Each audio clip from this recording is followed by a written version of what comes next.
Hello, আসসালামু আলাইকুম। কি অবস্থা সবার? কেমন আছেন? এই তো আশা করছি সবাই ভালো আছেন। দেখেন আজকে ভিডিওটা শুরু করলাম খাবার দিয়ে। এগুলা কিন্তু বাসায় বানানো কোনো খাবার না, এগুলা রেস্টুরেন্টের থেকে আনা হইছে।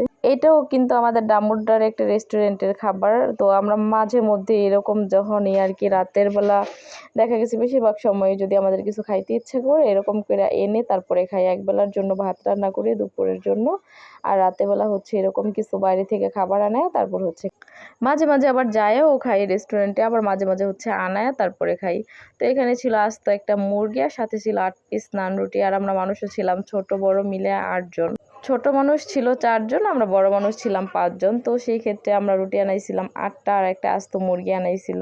তো আজকের খাবারটাও খুবই মজা ছিল। এরকম খাবার তো আমাদের সবারই অনেক পছন্দ। তো আমি এখানে ২ রকমের সস দিয়ে খাইতেছিলাম। আজকে মেয়োনিজ কম ছিল এজন্য আর মেয়োনিজ নিতে পারিনি। আর সাথে ছিল হচ্ছে 7 আপ।